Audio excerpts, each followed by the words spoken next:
If you've ever trusted someone just because they're family, this story might make you rethink everything. I'm Harper Lane, 27 years old, and I work as a forensic archivist. Basically, I restore fragile historical records for a living. Old letters, court documents, anything that can't afford mistakes. Precision is my whole world. And on Christmas Eve, precision is what saved my life. Because that night, I nearly died at my own family's holiday dinner. Let me set the scene. It's Christmas Eve in Boston, snow dusting the sidewalks, lights everywhere, that fake happy energy people put on because it's the most wonderful time of the year. My family had booked a private dining room at a high-end restaurant downtown. White tablecloths, candlelight, crystal glasses, the whole Hallmark fantasy. The dinner was supposedly for family bonding. But really, it was about my older sister, Natalie. Natalie is 30, works in corporate branding, and has spent her entire life collecting attention like it's currency. Promotions, praise, applause, she feeds on it. And that night, she was celebrating a massive career win. New title. Bigger paycheck. Bigger ego. Meanwhile, I was just there. Quiet sister. Serious job. No sparkle. That's always been our dynamic. I took my seat at the table, already tense. I have a severe shellfish allergy, the kind that doesn't give warnings. One mistake, and my airway shuts down. My family knows this. They've known it since I was a kid. Or at least, I thought they did. The soup course arrived first. Creamy mushroom, dark swirl of oil on top, steam curling into the warm room. It smelled incredible. Natalie leaned over, smiling sweetly. "Relax," she said. "I made sure yours was special. You're always so picky." I should have listened to the warning bell in my head. But I didn't. Before I go any further, hold on. Before we get into the real stuff, I want to know, what are you doing right now while hearing my voice? Driving? Lying in bed? Pretending to work? I genuinely read the comments. Tell me below. Anyway, I lifted the spoon. One bite. That's all it took. 5 seconds later, my throat tightened like someone flipped a switch. My lips started burning. My tongue felt wrong, too big for my mouth. My chest locked up, air scraping in and out like I was breathing through a straw. I dropped the spoon. The room blurred. I tried to speak. Nothing came out except a horrible wheeze. People laughed. Actually laughed. Natalie laughed the loudest. "Oh my God," she said, rolling her eyes. "You're really committing to this bit, huh? It's Christmas Eve. Harp, can you not make this about you?" I slid out of my chair, hit the floor. Still laughing. Still watching. That's when someone else stood up. A man across the table, mid-50s, calm, sharply dressed, went pale. He didn't laugh. He didn't hesitate. He reached into his jacket and pulled out an EpiPen. "I know anaphylaxis," he said sharply. "And this is it." As he rushed toward me, my vision started going dark. And the last thing I remember thinking was this. My own family thinks I'm joking, and I might not wake up. I came back in pieces. First sound, my own breathing. Harsh. Mechanical. Like it didn't belong to me. Then pressure in my thigh. Then a man's voice, low and controlled. "Stay with me. Don't fight it. You're doing great." My eyes cracked open just enough to see the ceiling lights spinning above me. Someone had me by the shoulders. Someone else was holding my legs. Chairs scraped back. Glass clinked. The fake Christmas cheer evaporated in real time. The EpiPen burned like fire under my skin as the epinephrine hit. My heart slammed against my ribs, fast and wild, like it was trying to escape. Air came back in thin, ugly gulps. Across the table, my mother stood frozen, hands pressed to her mouth. My dad looked confused, still trying to figure out if this was serious enough to react to. Natalie. She was still smiling. Nervous now. Tight. But smiling. Okay, she said with a little laugh. This has gone far enough. Someone get her water. The man kneeling beside me snapped his head up. No, he said. Sharp. Final. Water will kill her right now. That shut everyone up. He turned back to me. I'm Daniel Price, he said calmly. My daughter has the same allergy. You're having full anaphylaxis. EMS is already on the way. EMS. That word cut through the haze. This wasn't drama. This wasn't a scene. This was real. My fingers twitched, weak but intentional. I grabbed his sleeve. Tugged. I couldn't talk, but I pointed. At the soup bowl. Then I clenched my fist. Hold it. Keep it. Daniel followed my eyes. His jaw tightened. Don't touch anything, he barked at the staff. This table is locked down. The restaurant manager stammered something about policies. Daniel didn't even look at him. This is a crime scene. Crime. That's when Natalie finally stopped smiling. Whoa, she said. Let's not be dramatic. It was just mushroom soup. Daniel turned slowly. Did you put shellfish in her food? Natalie scoffed. Of course not. She's always been sensitive. Sensitive. I wheezed out a sound that might have been a laugh if my lungs weren't on fire. Then the waiter, young guy, maybe early 20s, stepped forward, pale as snow. Miss Natalie, he said.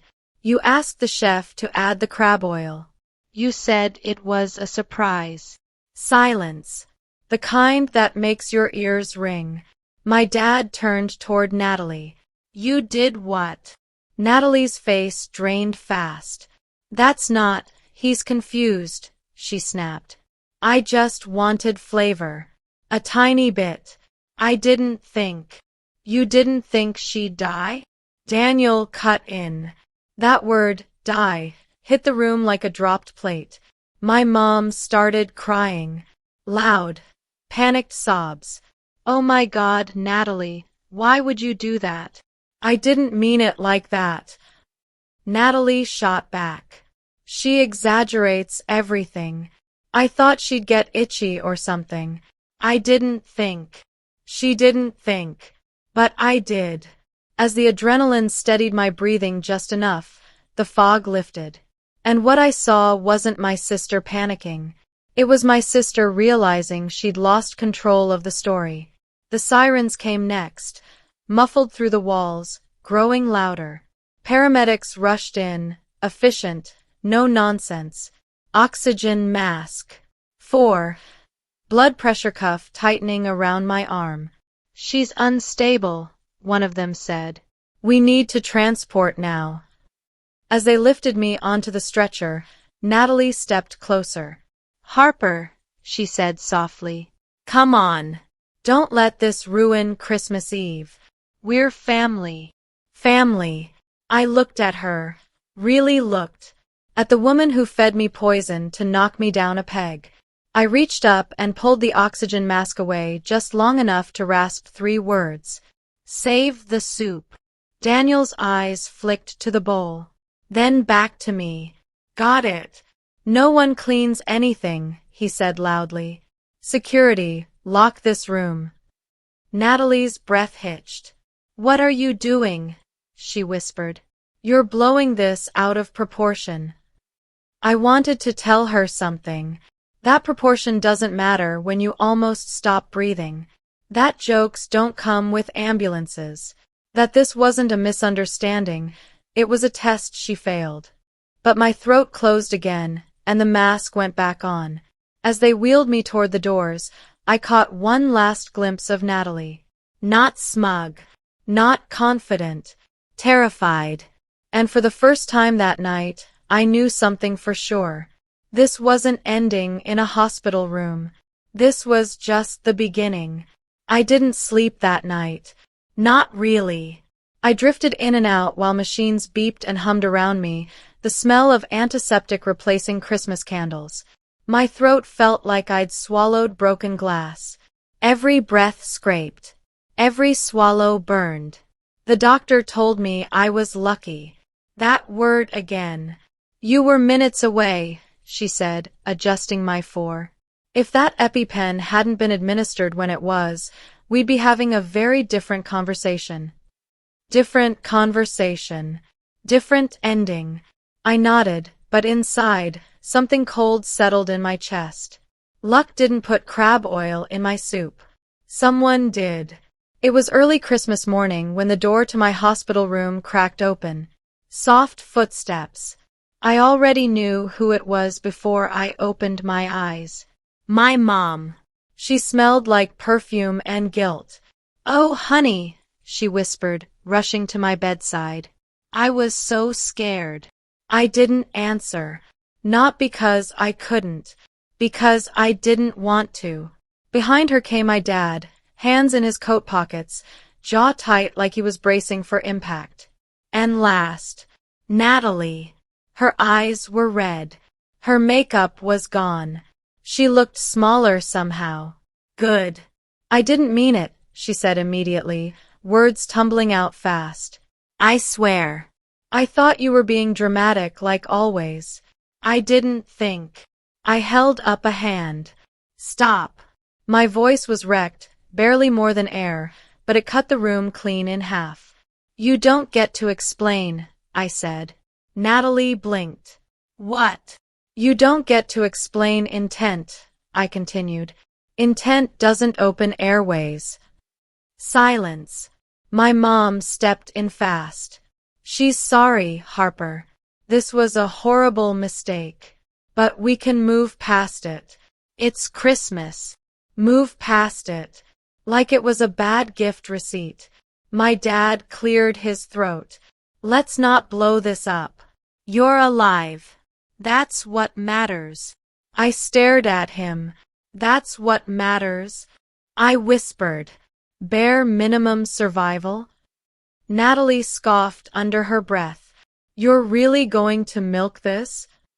That did it. Something snapped clean and sharp inside me. I turned my head fully toward her. You poisoned me. Her eyes widened. That's a strong word. So is anaphylaxis. The doctor chose that moment to walk in. Perfect timing. She looked at the four of us, then at my chart. Ms. Lane, she said, we're keeping you another 48 hours. There's a risk of a secondary reaction. Also, your vocal cords are inflamed. You'll need speech therapy. Natalie froze. Speech therapy? Yes, the doctor replied calmly. She may have long-term damage. My mom gasped. Natalie looked like someone had finally slapped her with reality. Long-term. Not dramatic. Not exaggerated. Real. After the doctor left, my dad exhaled slowly. Okay, he said. We'll handle this quietly. No police. No lawyers. We'll talk as a family. I smiled. That surprised them.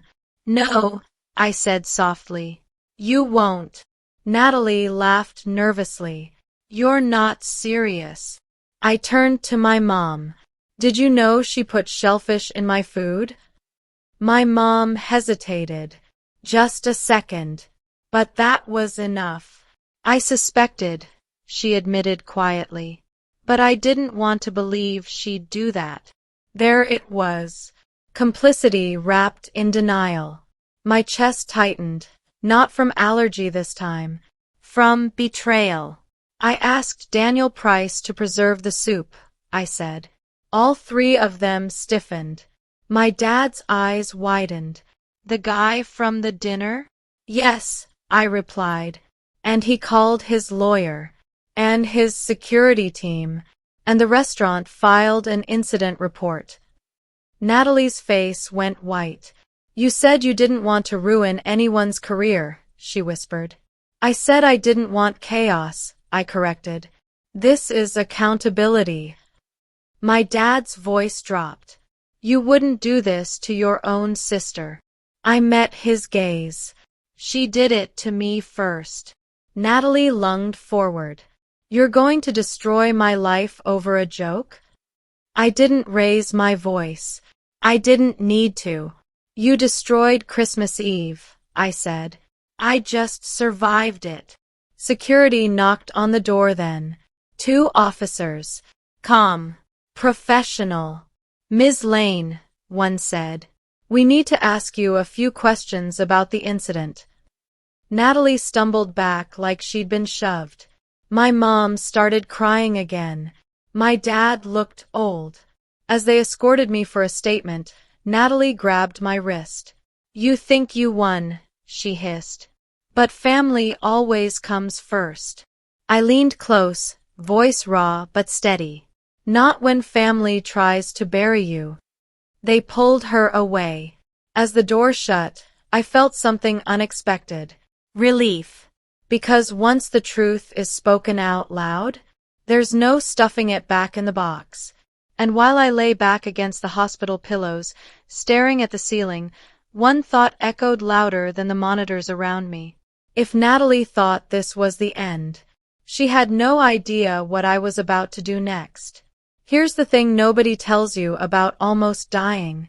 Once the fear fades, what's left is focus. By day 3 in the hospital, my body was weak, but my mind was razor sharp. The police had taken my statement.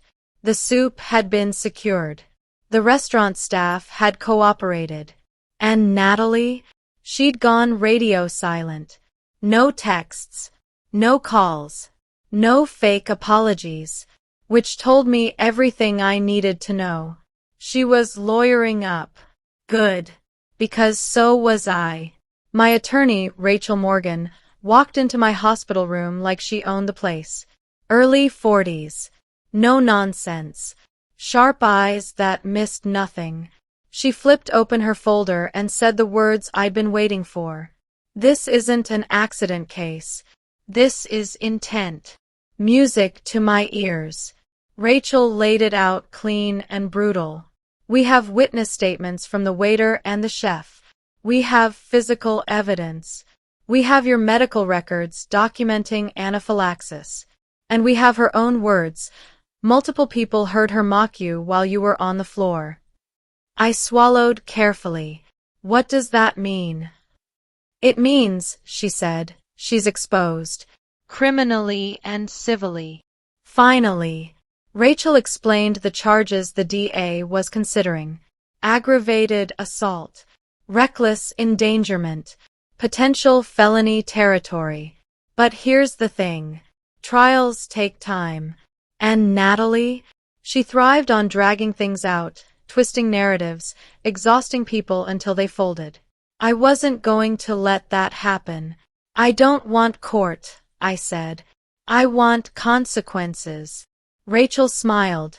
Slow and dangerous. Then we use leverage. That's when the plan clicked into place. We didn't rush. We waited. While I was discharged and sent home with medications, vocal rest orders, and strict instructions, Rachel moved quietly.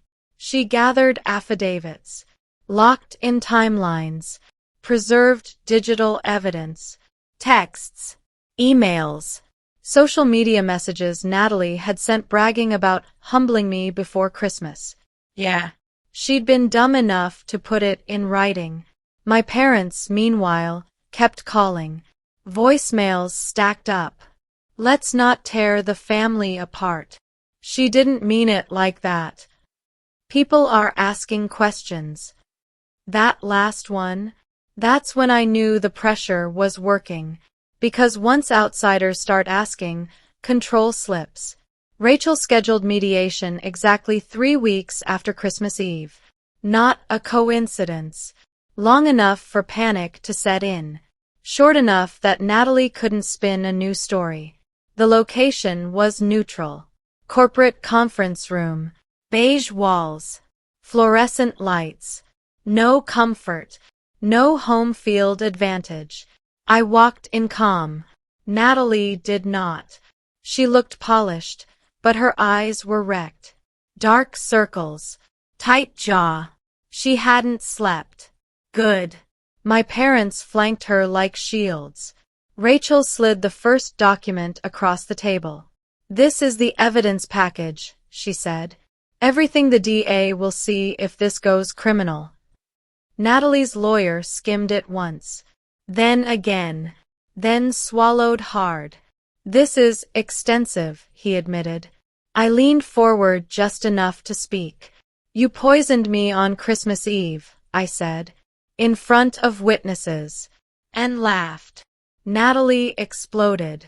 Oh my God, stop saying poisoned. It was oil. I didn't think. Rachel cut her off. Intent isn't determined by your thoughts. It's determined by your actions. Boom. Rachel continued. We're offering a civil settlement in exchange for non-prosecution support. My dad's head snapped up. Support. Yes, Rachel replied. Ms. Lane agrees not to push for criminal charges if the settlement terms are met. Natalie's voice cracked. How much? Rachel didn't hesitate. $900,000. The room imploded. That's insane.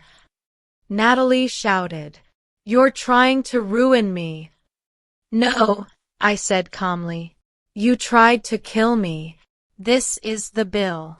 My mom started crying. My dad looked like he'd been punched. Natalie shook her head wildly. I don't have that kind of money. Rachel nodded. You will. Or your parents will help. Or you go to trial. Silence. Real silence. The kind where futures collapse. Natalie stared at me like she was seeing a stranger. You'd really do this to me? I met her gaze. You already did it to yourself. They signed. Hands shaking. Pen scraping paper like nails on wood. Payment plan. NDA. Full admission sealed. As we stood to leave, Natalie whispered, venom thick in her voice.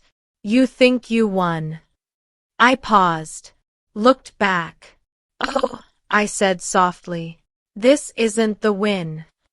Because the real fallout, the public one, that was coming next. And she had no idea how bad it was about to get.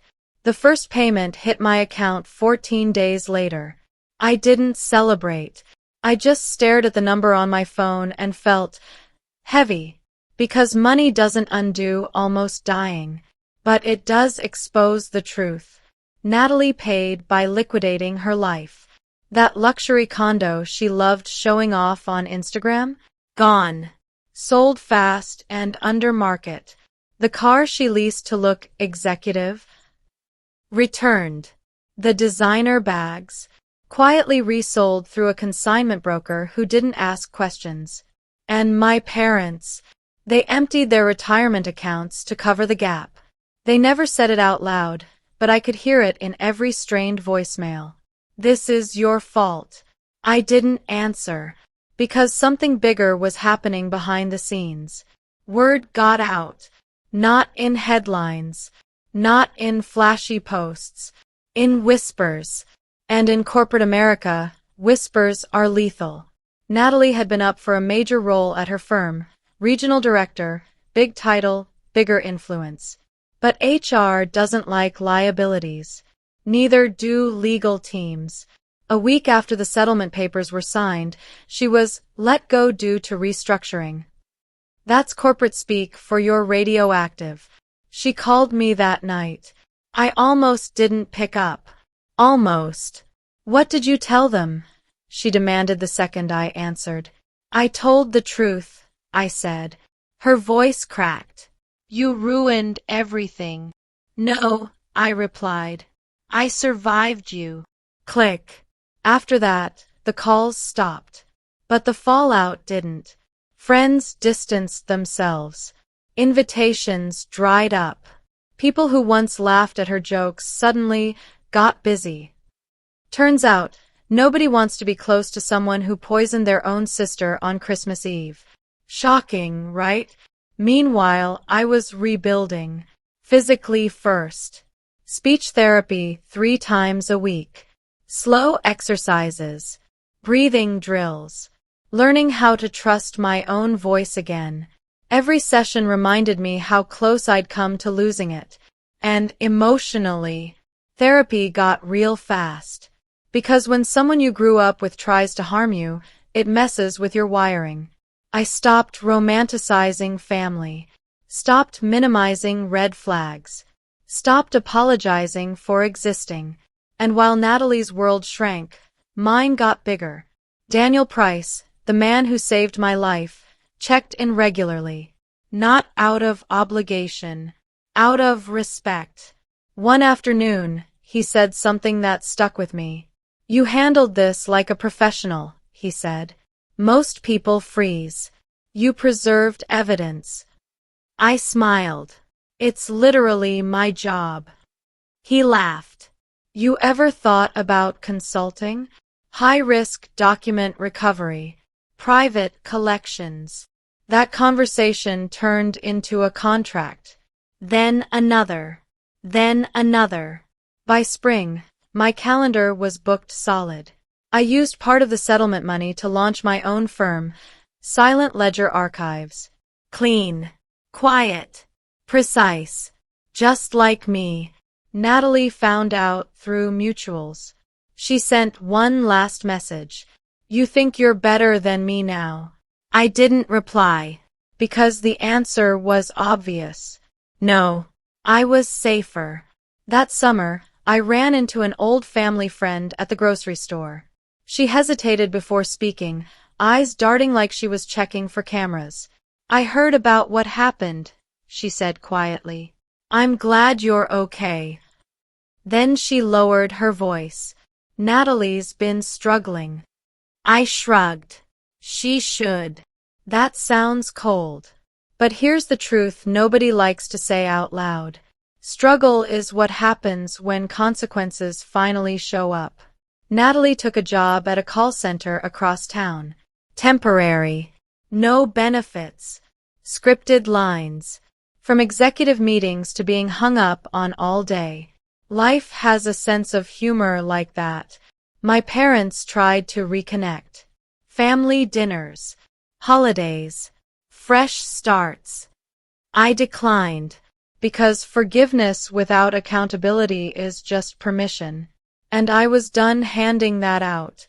On the anniversary of Christmas Eve, I lit a candle. Not for Natalie. For me. For the version of me who trusted too easily. For the girl who almost didn't make it. As the flame flickered, my phone buzzed. A message from Rachel. Final settlement payment cleared. Case closed. I exhaled. Deep. Slow. But closure? That didn't come from money. It came from knowing I chose myself. And as I blew out the candle, one thought burned brighter than the rest. Natalie thought losing money was the punishment. She still hadn't realized what she'd actually lost. It always happens when you think the story's over. I was locking up my office late one Friday, lights off, street quiet, winter air sharp enough to sting, when I saw her. Natalie. Standing across the street. No heels. No designer coat. Just a wrinkled jacket and that same face I'd known my whole life, stripped of confidence and control. For a split second, my body reacted before my brain did. Heart spike. Muscles tight. That old survival instinct kicking in. Then I breathed. Slow. Measured. She crossed the street like she was walking toward a verdict. "Harper," she said softly. I didn't answer. I slid my keys into my bag and waited. "I just want to talk," she added quickly. 5 minutes. I laughed. One short, humorless sound. "You had 5 minutes on Christmas Eve," I said. You used them to poison me. She flinched. I didn't know you'd be here, she said. I swear. I didn't know where else to go. That was true. Because when narcissists lose their audience, they always come crawling back to the last person who saw the real them. I lost my job, she said.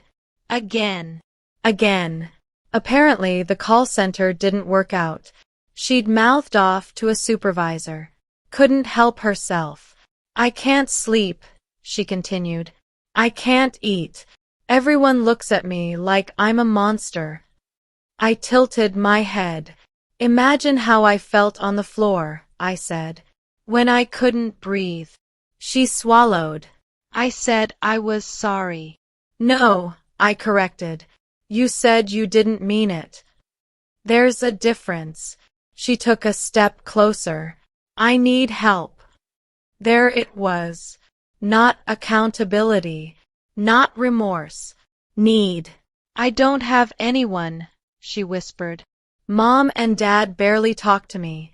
They blame me for everything now. I nodded slowly. Because you did this. Her eyes flashed. You don't have to keep punishing me. I looked at her. Really looked. This woman had almost ended my life, and still thought consequences were optional. I'm not punishing you, I said. I'm protecting myself. She scoffed. You've always been dramatic. I smiled. And that scared her. Funny, I said. That's what you said while I was choking. She went quiet. The silence stretched. Finally, she whispered, What do you want from me? I considered that. Nothing, I said honestly. That's the point. Her face crumpled. You're just going to leave me like this? I stepped back toward my office door. Yes. Because here's the thing nobody tells you about toxic people. They don't want forgiveness. They want access. I don't owe you healing, I continued. I don't owe you comfort. And I definitely don't owe you a relationship. Tears streamed down her face. Real ones this time. Too late. I almost died, I said quietly. And you laughed. She opened her mouth to argue. I raised my hand. We're done. I turned, unlocked the door, and stepped inside. The click of the lock echoed louder than any scream. Through the glass, I saw her stand there, alone, shaking, furious. And then she walked away. For good. I thought that was the end. I was wrong. 2 weeks later, Rachel called. Harper, she said, voice tight. Natalie's filed a complaint. My stomach dropped. A complaint. I repeated. She's claiming coercion. Says she was forced into the settlement under emotional distress. I laughed. Out loud. That won't go anywhere. No, Rachel agreed. It won't. But it opens a door. A door I didn't want reopened. She wants a narrative shift, Rachel continued. Victim instead of aggressor. Of course she did. Rachel paused. But she made a mistake. What kind? I asked. She violated the NDA. She's been talking, posting, messaging people. My pulse steadied. Meaning, Rachel said, we can end this permanently. We met the next morning. Rachel laid out screenshots, posts, DMs, screenshots of Natalie calling me overdramatic and vindictive. Clear violations. Do it, I said. Rachel didn't smile this time. She grinned. We'll file for breach.